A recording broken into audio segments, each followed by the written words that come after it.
नमस्कार दोस्तों, आप देख रहे हैं साइनिंग ऑफ 2.0 अनुभव मिश्रा के साथ। आज का टॉपिक है कोल गैसिफिकेशन।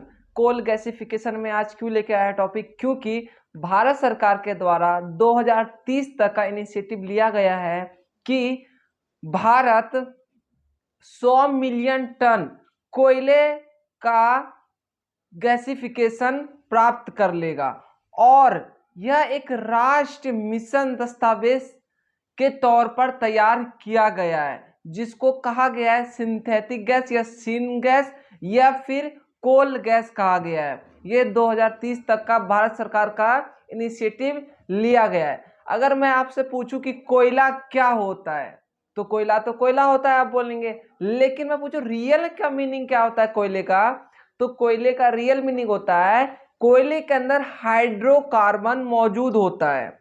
और इसका मतलब क्या, हाइड्रोजन और कार्बन विभिन्न विभिन्न मात्राओं में उसमें उपस्थित होता है कोयले के अंदर।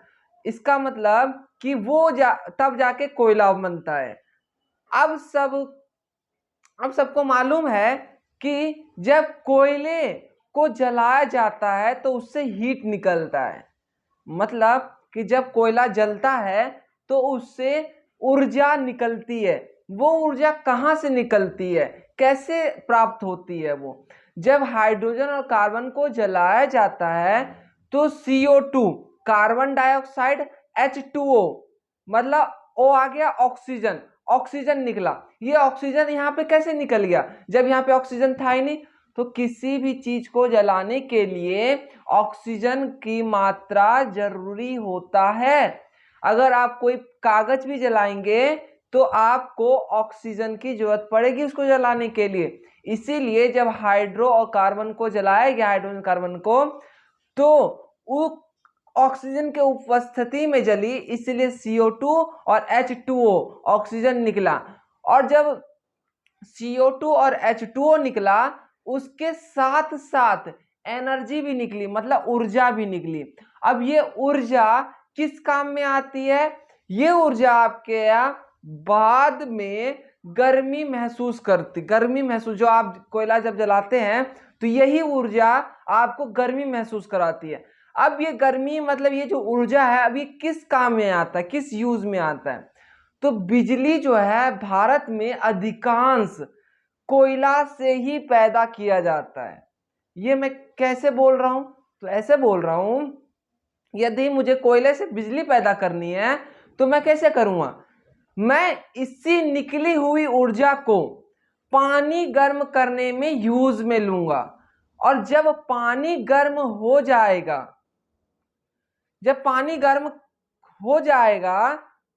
तो उस पानी के गर्म होने से मैं टरबाइन घुमाऊंगा, और जब टरबाइन घूमता है तो बिजली पैदा होता है।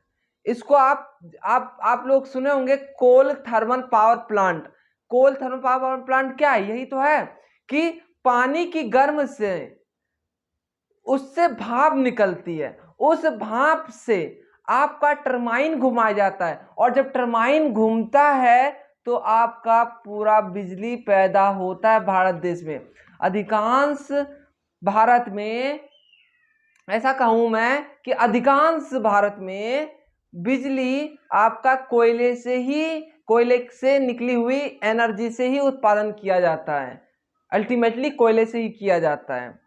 तो अधिकांश भारत की बिजली कोयले को जला करके, बाद में पानी गर्म करने के बाद जो भाप निकलती है, उस भाप से आपका टरबाइन घुमाया जाता है, और टरबाइन घुमाने से आपका बिजली पैदा होता है। इसे ही आप कहते हैं कोल थर्मल पावर प्लांट। क्या कहते हैं आप? कोल थर्मल पावर प्लांट, आप इसी को ही कहते हैं। तो आप पूछेंगे कि मैं ये सारी चीज क्यों बता रहा हूं? आपको गर्म ही पानी करना है तो आप किसी भी चीज से कर सकते हो। न्यूक्लियर रिएक्टर से कर सकते हो, नाभिक के विखंडन करने से ऊर्जा पैदा होती है, उससे भी आप पानी गर्म कर सकते हो। या फिर आप एक काम करो कि लकड़ी को जलाओ, उससे भी पानी को गर्म करो और उससे भाप निकालो, और आपका टर्मिनल घुमा लो, लेकिन आप सूरज की गर्मी से पानी पैदा कर सकते हैं। लेकिन यहाँ पे कोयले की ही बात क्यों हो रही है, मैं बताता हूँ। कोयले की बात इसलिए हो रही है क्योंकि 2030 तक भारत सरकार ने 100 मिलियन टन का इनिशिएटिव लिया है कोल गैसिफिकेशन का, इसीलिए ये काम हुआ जा रहा है। और मैं बात करूं तो यहाँ पे वैज्ञानिकों ने बहुत ही दूरदृष्टिता को देखते हुए कोयले का एक अजब ही खोज कर दिया, गजब ही खोज कर दिया है। अगर मैं बताऊं तो उन्होंने कहा है कि अगर कोयले में से हाइड्रोजन अलग कर दिया जाए और कोयले के कार्बन को CO2 कार्बन डाइऑक्साइड में बदलने ना दिया जाए, तो इससे क्या होगा कि मतलब कि तुम कार्बन डाइऑक्साइड में ही रह जाओ। कार्बन जो कोयला है उसको कहा कि तुम जो हो कार्बन डाइऑक्साइड में ही रह जाओ और दूसरा हाइड्रोजन को अपने से अलग कर दो। इससे क्या होगा कि जब CH कार्बन और हाइड्रोजन जब अपने आप में रिएक्शन करेंगे ऑक्सीजन के साथ, तो CO+H2 मतलब ये क्या बन जाए, आपका सिंथेटिक गैस बन जाएगा।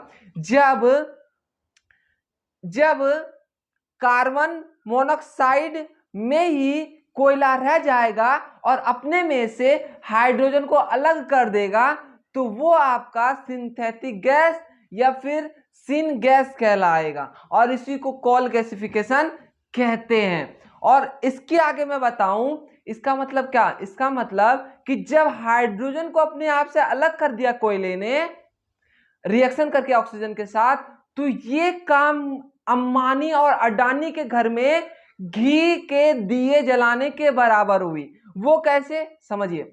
वो इसलिए क्योंकि जब इसको जलाया जाए, जब इसमें गैसिफिकेशन किया जाएगा, तो ये इतना मजबूत हो गया है क्योंकि इसके साथ जो है, इसके साथ कोई कैरियर नहीं रहा, तो ये क्या करेगा, ये लोहे को भी पिघला सकता है और उस लोहे को पिघलाने के बाद आप उसको स्टील में बदल सकते हैं। तो हुआ ना अंबानी और अडानी के घर में घी के दिए जलाने के बराबर।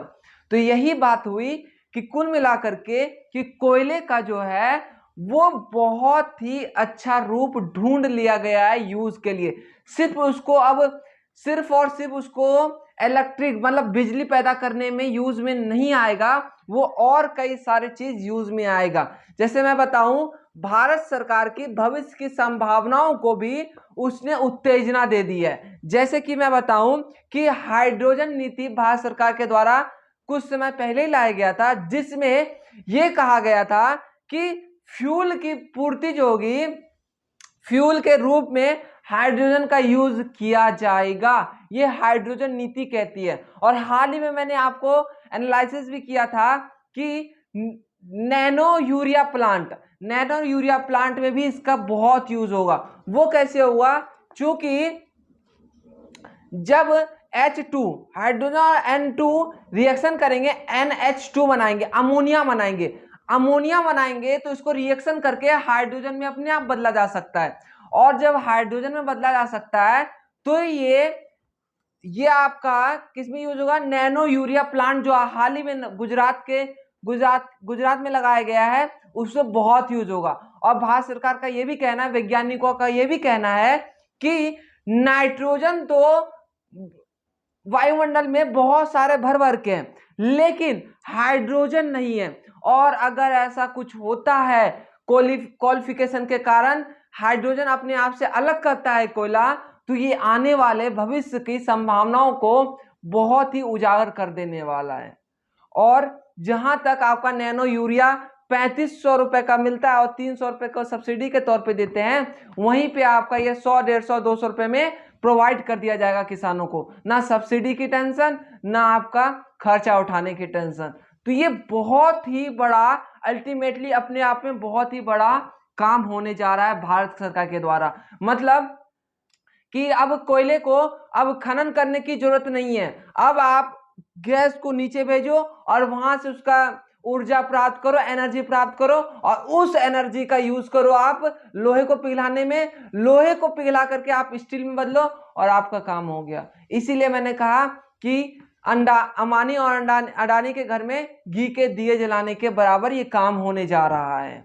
ये था पूरा, इसी प्रक्रिया को कहा गया आपका कोल गैसिफिकेशन, जो कि भारत सरकार का 2030 तक का इनिशिएटिव है कि 100 मिलियन टन कोयले का गैसिफिकेशन कर दिया जाएगा। यही था आपका कोल गैसिफिकेशन आज का टॉपिक। आई होप आपको ये पसंद आया हो।